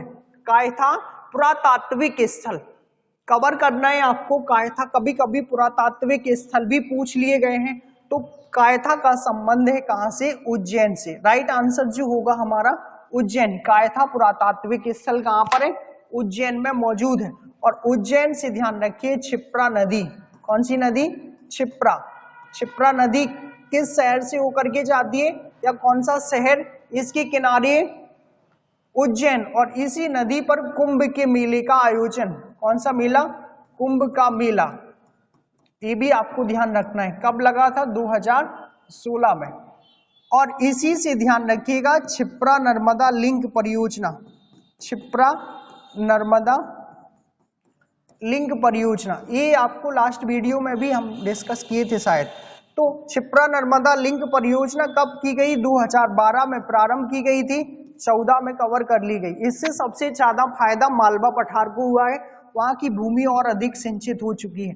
तो क्षिप्रा नदी को ध्यान रखिएगा, इसी को कहा जाता है मालवा की गंगा। किसकी गंगा? मालवा की गंगा। कौन सी नदी है? क्षिप्रा नदी है। तो उज्जैन शहर किसके किनारे है? क्षिप्रा की। उज्जैन महाकालेश्वर की नगरी, आप सभी जाने संदीपनी आश्रम, भरथरी गुफाएं, विक्रमादित्य की नगरी के नाम से भी उज्जैन को जाना जाता है, और कायथा पुरातात्विक स्थल भी कहां पर है? उज्जैन में। तो राइट आंसर होगा हमारा उज्जैन। सागर से बात करें तो सागर में एरण पुरातात्विक स्थल है। कौन सा? एरण पुरातात्विक स्थल कहां पर है? सागर में। ध्यान रखिएगा, एरण कभी कभी पूछ लिया गया है। और सागर में एमपी का सबसे पहला विश्वविद्यालय Hari Singh Gour, Jawaharlal Nehru academy, Bundelkhand medical college, forensic lab पूछ ली गई है। कौन सी? फॉरेंसिक लैब कहां पर है? सागर में ही है। 2006 में इसका क्या किया गया था? सागर 2006 में स्थापना। तो फॉरेंसिक लैब को ध्यान रखिएगा, ये डीएनए से रिलेटेड है। यहाँ पर फिंगरप्रिंट से रिलेटेड जांच की जाती है। तो सागर कवर कर लेना है आपको। खरगोन मिर्च के लिए प्रसिद्ध है। मूंगफली का उत्पादन सबसे अधिक, कपास का उत्पादन भी एमपी में सबसे अधिक खरगोन में ही हो। खरगोन को पश्चिमी निमाड़ के नाम से जानते हैं। खंडवा और खरगोन में सबसे ज्यादा कपास होता है। एमपी के अंदर अगर कपास की बात करें तो एमपी में यहीं पर खंडवा खरगोन में सबसे ज्यादा कपास। और जो यहाँ से एक इस नदी के किनारे, तो नर्मदा के किनारे यहाँ पर सहस्त्रधारा जलप्रपात है। कौन सा? सहस्त्रधारा जलप्रपात। ये ध्यान रखिएगा किस नदी पर है? तो नर्मदा नदी पर है। और खरगोन से ही ध्यान रखिएगा महेश्वर किस लिए प्रसिद्ध है? साड़ियों के लिए। एमपी में दो ही स्थान साड़ियों के लिए सबसे ज्यादा प्रसिद्ध है, एक तो चंदेरी अशोकनगर वाला और दूसरा खरगोन वाला महेश्वर। तो हमारे मध्य प्रदेश में महेश्वरी साड़ी भी मिलती है। खंडवा आप सभी जानते हैं पूर्वी निमाड़ गांजे के लिए। एमपी में गांजा कहाँ होता है? खंडवा में ही सबसे ज्यादा होता है। इसी से एक जिला बना 2003 में, बुरहानपुर। कौन सा जिला बना था? बुरहानपुर। तो खंडवा को कवर करना है। और इंदिरा सागर परियोजना, ओमकारेश्वर परियोजना, ओमकारेश्वर ज्योतिर्लिंग, ये सब कुछ कहाँ है? खंडवा में ही मौजूद है। हनुवंतिया टापू खंडवा में ही है। एमपी की सबसे बड़ी परियोजना खंडवा में ही मौजूद है। दूसरा पॉइंट हम बात करेंगे दूसरे क्वेश्चन पर। खजुराहो नृत्य समारोह मध्य प्रदेश के किस जिले में आयोजित होता है? हमारे मध्य प्रदेश में खजुराहो नृत्य समारोह होता है। तो वो किस जिले में होता? आप सभी जानते हैं इसको, ग्वालियर, जबलपुर, छतरपुर, भोपाल। तो राइट आंसर होगा छतरपुर जिले में। कौन से जिले में खजुराहो नृत्य समारोह होता है? छतरपुर में। और खजुराहो से ध्यान रखिए, नृत्य समारोह लगभग 1976 से चला आ रहा है। प्रत्येक साल फरवरी माह में आयोजित होता है। इसमें भारत से पूरब, पश्चिम, उत्तर, दक्षिण, पूरब में स्थित कौन सा है देश के? अरुणाचल, पश्चिम में गुजरात, उत्तर में कश्मीर, दक्षिण में तमिलनाडु, सब पूरे भारत में चारों तरफ से, भारत के चारों बाउंड्रियों से, ऐसा कह सकते हैं हम लोग, भाग लेते हैं, लोग आते हैं। और यहाँ पर कई सारे नृत्य, कथकली आपको देखने के लिए मिल जाएगा। कलाकार बहुत सारे आते हैं। भारतनाट्यम देखने के लिए मिलेगा, कथक भी देखने के लिए मिल जाएगा, कुचिपुड़ी के लिए भी लोग बहुत सारे आते हैं। मतलब पूरे देश का सबसे बड़ा क्या है? खजुराहो नृत्य समारोह। ध्यान रखिएगा। भारतनाट्यम कहाँ का है? लोक नृत्य तमिलनाडु का है। कहाँ का है? तमिलनाडु। और तमिलनाडु आप सभी जानते हैं कि भारत के दक्षिणी राज्य है। तमिलनाडु कुडनकुलम परियोजना के लिए स्थित है। कुडनकुलम फर्स्ट और कुडनकुलम सेकंड रिएक्टर यहाँ पर मौजूद है। भारत का दक्षिणी राज्य के साथ यहाँ पर रामेश्वरम द्वीप भी है, जिसको हम लोग पम्बन द्वीप के नाम से जानते हैं। और यहीं से आपको ध्यान रखना है, सबसे ऊंची चोटी पश्चिमी घाट की अन्नामुदी केरल और तमिलनाडु के बीच में ही मौजूद है। यहाँ पर कलपक्कम, ध्यान रखिए, सबसे पुराना रिएक्टर। बंदरगाह ध्यान रखिएगा, चेन्नई बंदरगाह, एन्नोर बंदरगाह, तूतीकोरिन बंदरगाह। तमिलनाडु में बहुत सारे। हम इंडियन जियोग्राफी कवर करेंगे, आप सभी को भरपूर प्रैक्टिस करवाएंगे। विश्वास बनाए रखिए, जैसे एमपी पढ़ रहे हैं ना, ऐसे एक एक स्टेट को पढ़ाएंगे आप सभी को। कोई भी स्टेट बाकी नहीं रहेगा, सारा कुछ होगा, बशर्ते यूट्यूब चैनल पर कंटिन्यू बने रहो और अंत तक वीडियो देखो। कहां तक?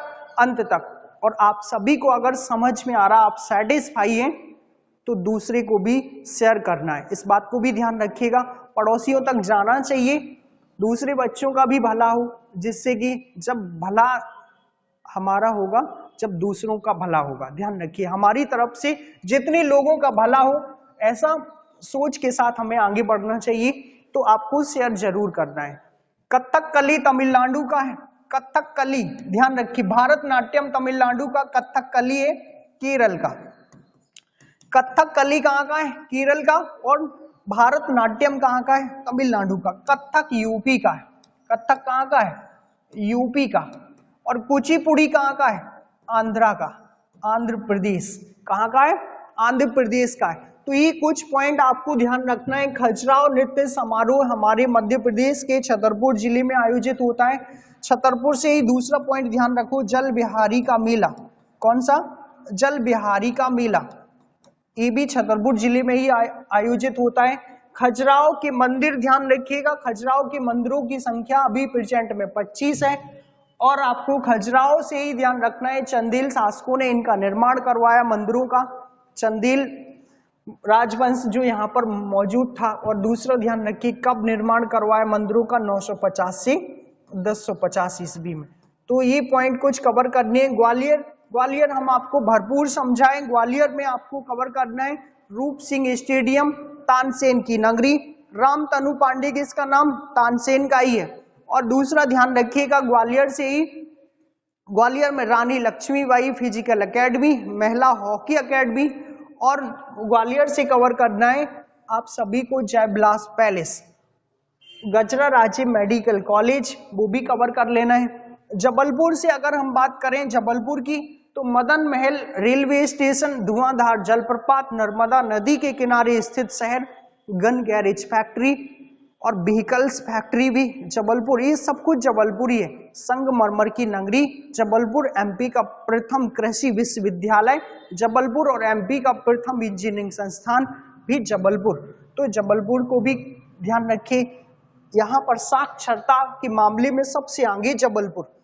भोपाल की बात कर लें तो सबसे ज्यादा पढ़ी लिखी बच्चियां, गर्ल्स सबसे ज्यादा पढ़ी लिखी कहाँ की होती हैं? जबलपुर की। और घनत्व तो सबसे ज्यादा कहाँ का है? गर्ल्स पढ़ी लिखी सबसे ज्यादा भोपाल की है। और सबसे ज्यादा जो घनत्व कहाँ का है? वो भोपाल का ही है। और भोपाल हमारे एमपी की कैपिटल है। वन विहार राष्ट्रीय उद्यान भी यहीं पर है, BHEL भी यहीं पर है। आपको ध्यान रखना है भोजताल भी यहीं पर है, राजा भोज एयरपोर्ट भी यहीं पर है। कई सारे संगठन यहीं मौजूद हैं, IISS, IIFM, आपदा प्रबंधन, ये सब कुछ कहाँ पर है? भोपाल। और 1972 में इसको जिला बना दिया गया। तो सबसे ज्यादा पढ़ी लिखी लड़कियां यही मिलेगी आपको, कहाँ पर? भोपाल में। और सबसे ज्यादा पढ़ी लिखी लड़की इंदौर में। और ओवरऑल सब लोग पढ़ी लिखी जबलपुर। सेकंड क्वेश्चन की हम बात करते हैं, मध्य प्रदेश में जलोढ़ मिट्टी कहाँ पाई जाती है? देखिएगा हमारे मध्य प्रदेश में जलोढ़ मिट्टी का सबसे ज्यादा जो विस्तार है वो किस क्षेत्र में? तो रीवा पन्ना का पठार ऑप्शन है, बुंदेलखंड के पठार में, मध्य भारत के पठार में, मालवा के पठार में। तो हमारा जो राइट आंसर होगा, मध्य भारत के पठार में सबसे ज्यादा क्या पाई जाती है? जलोढ़ मिट्टी पाई जाती है। और जलोढ़ को हम सभी समझाए हैं, अभी हम सभी ने देखा था कि जलोढ़ मिट्टी नदियों द्वारा बहाकर लाई गई मिट्टियों से, नदियों द्वारा बहाकर लाई गई मिट्टी से इसका निर्माण होता है। नदियों द्वारा बहाकर लाई गई मिट्टी से क्या होता है? जलोढ़ मिट्टी का निर्माण। और इसी मिट्टी के अन्य नाम आपको कवर कर दिए, कॉप कछारी और एसेप्टिसॉल। पिछले क्वेश्चन में हमने अभी देखा कॉप मिट्टी ध्यान रखिए, कछारी मिट्टी ध्यान रखिएगा, और एसेप्टिसॉल किसके नाम है? जलोढ़। और देश में सबसे ज्यादा भाग पर पाई जाने वाली कौन सी है? जलोढ़। हमारे देश में अगर कोई पूछ लेना कि देश में सबसे ज्यादा कौन सी मृदा पाई जाती है, तो जलोढ़। और देश की सबसे ज्यादा उपजाऊ मृदा भी कौन सी है? जलोढ़ है। बशर्ते एमपी की सबसे अधिक उपजाऊ नहीं है, देश की सबसे अधिक उपजाऊ मृदा कौन सी है? जलोढ़ है। एमपी में कहाँ पाई जाती है? मध्य भारत के पठार में। मध्य प्रदेश की उपजाऊ न होने के कारण या इसका ये रीजन है कि चंबल नदी द्वारा इसका निर्माण किया जाता है, और जहां पर इसका विस्तार है वहां पर सबसे ज्यादा वीहड़ है। क्या है, सबसे ज्यादा बीहड़, जिस वजह से वहां पर हम लोग क्या नहीं कर सकते, ध्यान रखिएगा, कृषि कार्य नहीं कर सकते। तो जलोढ़ मिट्टी आप सभी को कवर करनी है। और दूसरा, अगर भारत में पूछ लिया जाए तो सबसे ज्यादा उत्तर भारत में पाई जाती है। कहां पाई जाती है, उत्तर भारत में। अगर नदियों के विस्तार से बात करें तो सतलुज नदी के मैदान से ब्रह्मपुत्र नदी के मैदान तक जलोढ़ मृदा फैली हुई है। और दक्षिण में बात करें तो जितने भी नदियों द्वारा डेल्टा बनाए जाते हैं दक्षिण भारत में, कृष्णा गोदावरी नदी द्वारा डेल्टा, कावेरी द्वारा डेल्टा, तो उन सभी डेल्टाओं में भी किस मिट्टी का जन्म होता है, जलोढ़ का। तो हमारे देश में सबसे ज्यादा पाई जाने वाली कौन सी मृदा, जलोढ़ मृदा। और देश की सबसे अधिक उपजाऊ मृदा जलोढ़। और एमपी में कहां पाई जाएगी, मध्य भारत के पठार में। और यहां पर भी कौन सा क्षेत्र आता है, भिंड मुरैना। कौन सा सबसे ज्यादा, भिंड मुरैना वाला क्षेत्र जलोढ़ मृदा का क्षेत्र है। कौन सा, भिंड मुरैना वाला ज्यादातर क्षेत्र किसका क्षेत्र है, जलोढ़ मृदा का क्षेत्र है। तो आपको जलोढ़ से सारे पॉइंट कवर कर लेने हैं। और हमारे एमपी की तो सबसे अधिक उपजाऊ कौन सी है, काली, क्योंकि मालवा पठार में सबसे ज्यादा काली मृदा होती है और है वहां पर। और दूसरा, कृषि कार्य भी सबसे ज्यादा वहां पर किए जाते हैं। सेकंड क्वेश्चन जो हम बात करें, गांधी सागर परियोजना किस जिले में मौजूद है, गांधी सागर। तो आपको ये गांधी सागर ध्यान रखना है। जिलों की तो हम बात कर लेंगे, आपको गांधी सागर, इंदिरा सागर और इंदिरा गांधी, ये कभी नाम पूछ लिए गए। ये देखो, पहले कौन सा पूछा गया, गांधी सागर, फिर पूछा गया है इंदिरा सागर, और फिर पूछा गया है इंदिरा गांधी, फिर क्या पूछा गया है, इंदिरा गांधी। ये तीन नाम, और बच्चे ज्यादातर कंफ्यूज, देखिएगा एक जैसे है, गांधी सागर, इंदिरा सागर, और तीसरा जो नाम है इंदिरा गांधी। ये है क्या वास्तविक में, इनको हम समझेंगे और इस क्वेश्चन का आंसर भी देखेंगे। देखिएगा, गांधी सागर परियोजना है चंबल नदी पर। कौन सी नदी पर, चंबल नदी पर। हमारे प्रदेश की सबसे बड़ी परियोजना, सॉरी बड़ी नहीं, एमपी की पहली परियोजना, बड़ी तो इंदिरा सागर है, हमारे मध्य प्रदेश में सबसे पहली परियोजना गांधी सागर। कौन सी नदी पर, चंबल पर। और किस जिले में, मंदसौर। कौन सा जिला, मंदसौर। तो राइट आंसर हमारा डी ऑप्शन सही हो जाएगा। हमारा इस क्वेश्चन का जो आंसर होगा वो डी के साथ जाएगा, डी ऑप्शन सही है। इंदिरा सागर की अगर हम बात करें तो इंदिरा सागर को ध्यान रखिएगा, इंदिरा सागर जो परियोजना है वो नर्मदा नदी पर है। कौन सी नदी पर, नर्मदा नदी पर। और कहां पर है, खंडवा में। कहां पर मौजूद है, खंडवा में। तो कंफ्यूज नहीं होना है, गांधी सागर है चंबल पर, मंदसौर में, और इंदिरा सागर है नर्मदा पर, खंडवा में। अगर हम इंदिरा गांधी की बात करें तो ये हमारे देश की नहर है। क्या है, नहर, देश की सबसे बड़ी नहर, देश की क्या है, सबसे बड़ी नहर। ध्यान रखिए 649 किलोमीटर लंबी है। कितना किलोमीटर, 649 किलोमीटर। इसको निकाला कब गया, स्थापना इसका 1984 में हुआ था। कब हुआ था, 1984। और दूसरा ध्यान रखिएगा, ये सबसे ज्यादा पानी देती है राजस्थान राज्य को, ही सिंचित करती है। कौन से राज्य को, राजस्थान, और किसी को नहीं देती, ज्यादातर सिंचित करेगी राजस्थान को। निकाली कहां से गई है, तो पंजाब से निकाली गई है। कहां से निकाली गई है, पंजाब से। और पंजाब में कहां से, तो सतलुज, कहां से, सतलुज और प्लस का ब्यास का जहां संगम है। अब इनका संगम कहां है, तो कपूरथला नामक स्थान पर। कौन से स्थान पर, कपूरथला नामक स्थान पर। तो संगम के पास बनाए कौन सा डैम, हरिके। कौन सा डैम बनाए, हरिके। और हरिके डैम से ही निकाली गई है कौन सी नदी, सॉरी कौन सी नहर, समझ गए होंगे आप, इंदिरा गांधी नहर।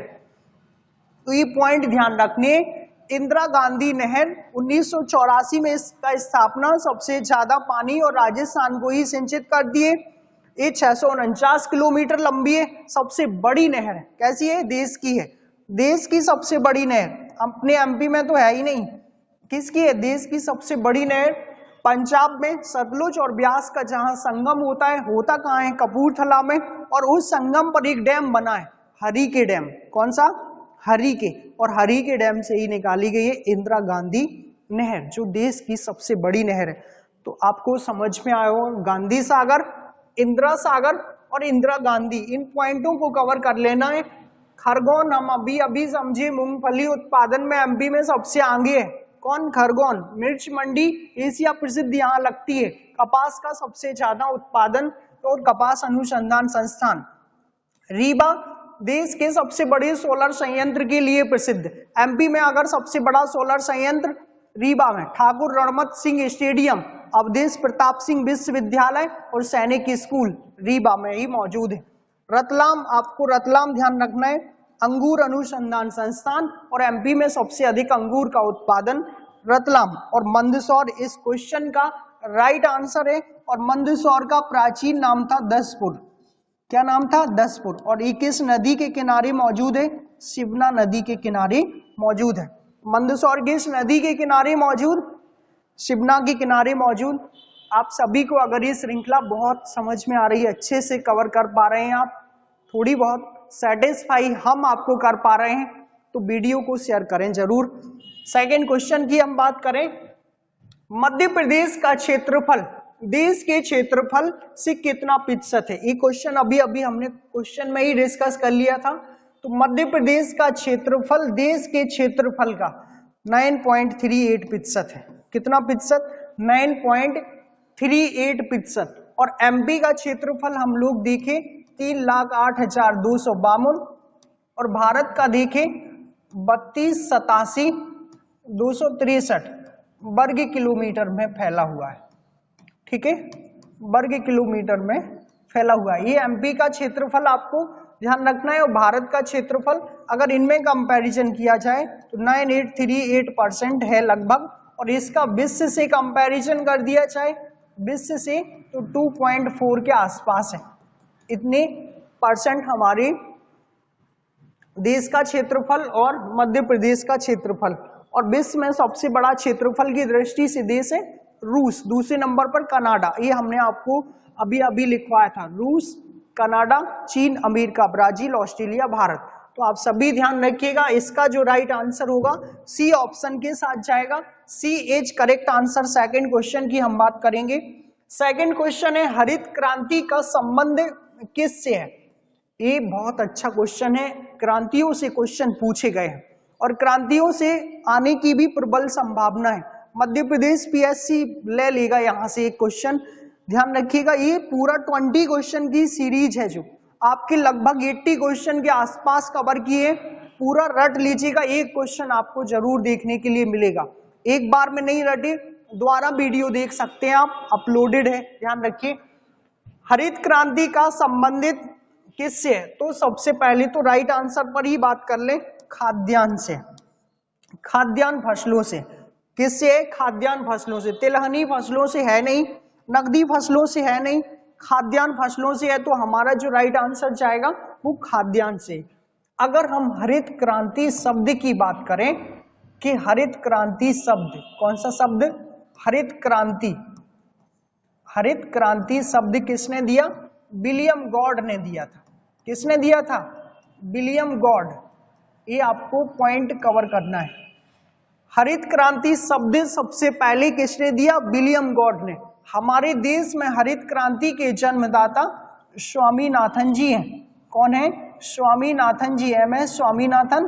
तो ये हरित क्रांति के जनक हैं। हमारे देश के अंदर हरित क्रांति की स्थापना करने वाले और हमारे देश में हरित क्रांति के जन्मदाता कौन से हैं? स्वामीनाथन, जिन्होंने खाद्यान्न फसलों को बढ़ाने के लिए भरपूर प्रयास किए और उनका प्रयास लास्ट में सफल भी रहा। हमारे देश के अंदर हरित क्रांति की स्थापना की अगर हम बात करें, किसकी स्थापना की? तो 66-67 में हो गई थी। कब हो गई थी? 66-67 में। कौन सी पंचवर्षीय योजना में? तीसरी पंचवर्षीय योजना के अंतिम दौर में।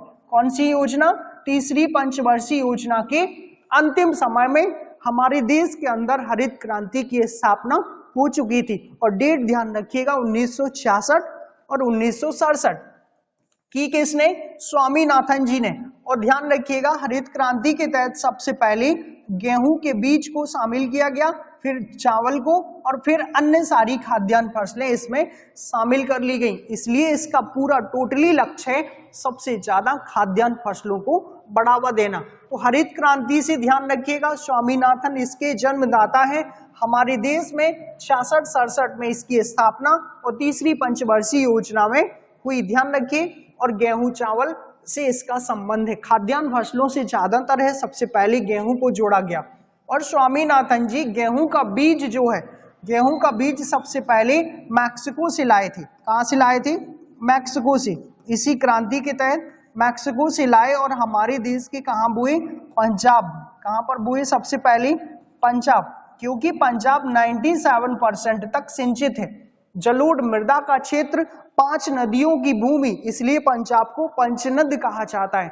और पंजाब जो राज्य, कवर कीजिएगा, पंजाब जो राज्य प्रति हेक्टेयर उत्पादन में, प्रति हेक्टेयर उत्पादन, और प्रति हेक्टेयर उत्पादन आप सभी जानते हैं कि हमारे देश के अंदर पंजाब में चावल और गेहूं का सबसे अधिक होता है। प्रति हेक्टेयर उत्पादन में सबसे ज्यादा आगे कौन है? पंजाब। और सबसे पहले भी गेहूं के बीज को पंजाब में ही बोया गया था। अगर विश्व की बात कर ले, विश्व में हरित क्रांति के जन्मदाता तो नॉर्मन बोरलॉग है। कौन से हैं? Norman Borlaug. ये विश्व के भी आपको कवर कर लेने हैं। नॉर्मन बोरलॉग विश्व के हरित क्रांति के जन्मदाता है। कहाँ के हैं? विश्व के हरित क्रांति के जन्मदाता। तो आप सभी ने हरित क्रांति को अच्छे से समझा, हरित क्रांति को अच्छे से कवर कर लीजिएगा। पूछ लिया गया है कभी कभी, हमारे देश में हरित क्रांति के तहत स्टार्टिंग किया गया, रासायनिक खाद बीजों को प्रयोग किया जाए जिससे उत्पादन क्षमता बढ़े। अब बाद में हमारी सरकार अब जैविक खाद को बढ़ावा देने लगी है सेकंड हरित क्रांति के तहत। तो आप सभी को ये कवर कर लेनी है सारी पॉइंट। इसका जो राइट आंसर होगा खाद्यान्न फसलों से। सेकंड क्वेश्चन की हम बात करेंगे। सेकंड क्वेश्चन है, विश्व जनसंख्या दिवस मनाया जाता है, कब मनाया जाता है? विश्व जनसंख्या दिवस कब मनाया जाता है? यहां पर होना चाहिए कब मनाया जाता है, ठीक है। तो राइट आंसर होगा विश्व जनसंख्या दिवस। आप सभी जानते ही होंगे कब मनाया जाता है।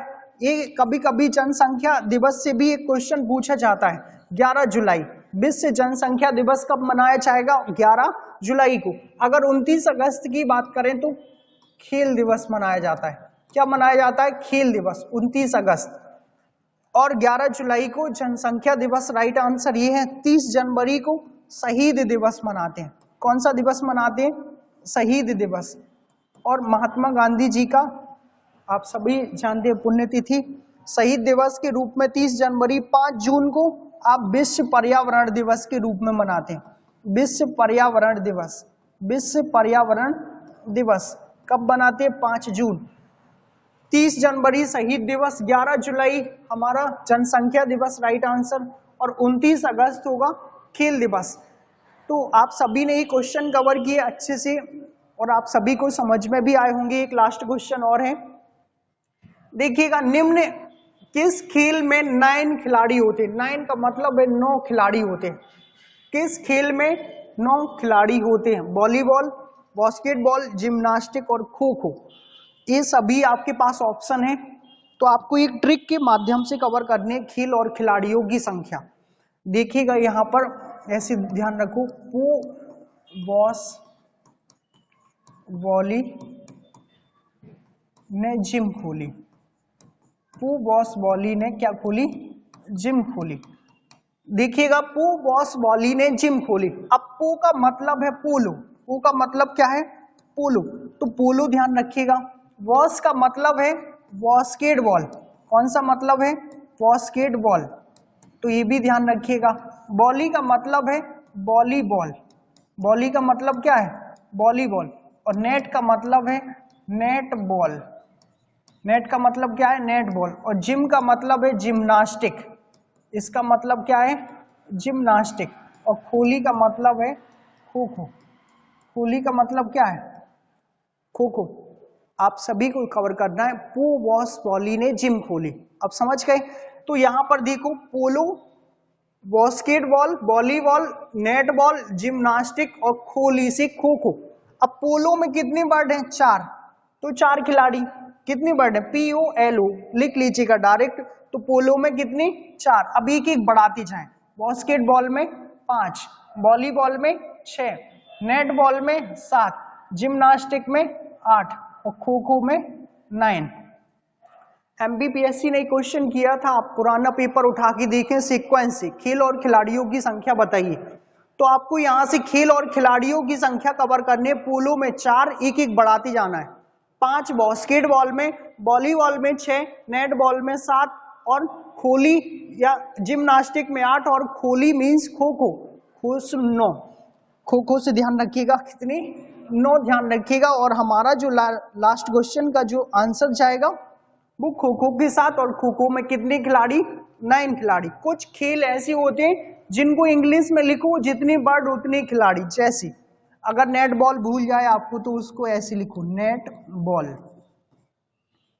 नेट बॉल कितने वर्ड हैं, 7 वर्ड हैं, 7 खिलाड़ी। कबड्डी लिख लीजिएगा KABADDI, जैसे भी लिखना हो। कबड्डी में कितने वर्ड हैं, 7, तो 7 खिलाड़ी। और ये पोलो भी ऐसे ही होता है, पोलो में आप लिख लो जितने वर्ड उतने खिलाड़ी। अगर आप यहां लिखो वाटर पोलो, तो वाटर को इंग्लिश में लिख लो, वाटर को क्या लिख लो, इंग्लिश में, और एक को हिंदी में लिख लो, तो कितने हो गए, 7। WATER 5 और 2 7। अगर इसको उल्टा लिखना है तो पोलो को लिख लो इंग्लिश में और वाटर को लिख लो हिंदी में, तो जितने वर्ड उतने खिलाड़ी। तो वाटर पोलो भी ध्यान रखिएगा, चाहे पोलो वाटर लिख लो, बात वही है। हमें खिलाड़ियों पर फोकस करना है कि कौन से खेल में कितने खिलाड़ी होते हैं। अगर बात करें क्रिकेट, किसकी, क्रिकेट, हॉकी और फुटबॉल, क्रिकेट, हॉकी, फुटबॉल, इन सभी में 11-11 होते हैं। क्रिकेट, हॉकी, फुटबॉल में क्या होते हैं, 11-11। एक डिफरेंट है रग्बी फुटबॉल। कौन सा है, रग्बी फुटबॉल। ये रग्बी फुटबॉल में 15 होते हैं। कितने होते हैं, 15। तो आपको ये कवर कर लेने हैं सारी खेल और खिलाड़ियों की संख्या। टेबल टेनिस 1 या 2 होते हैं उनमें, ये बाकी तो ऐसे हैं, लेकिन ये सारे इंपॉर्टेंट हैं। वो बॉस बॉली ने जिम खोली एक आप ट्रिक के माध्यम से। और इस क्वेश्चन का जो राइट आंसर है वो खो खो। खो खो में कितने खिलाड़ी होते हैं, 9 खिलाड़ी होते हैं। आप सभी को ये पूरी श्रृंखला कैसी लगी, अगर अच्छे से समझ में आया है तो शेयर जरूर करें और चैनल को सब्सक्राइब करें। ध्यान रखिएगा दूसरों तक जरूर पहुंचाएं। आप सभी अगर समझ पा रहे हैं तो शेयर जरूर करना है। आगे की जो श्रृंखला होगी हमारी कल होगी, बस विश्वास बनाए रखिएगा।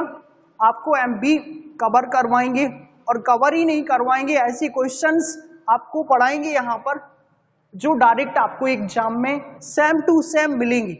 आपको कहीं जाने की जरूरत नहीं है, सिर्फ वीडियो पर कंटिन्यू बने रहें और कंटिन्यू देखते रहें। आप सभी को हम अगली श्रृंखला में मिलेंगे। Thank you friends.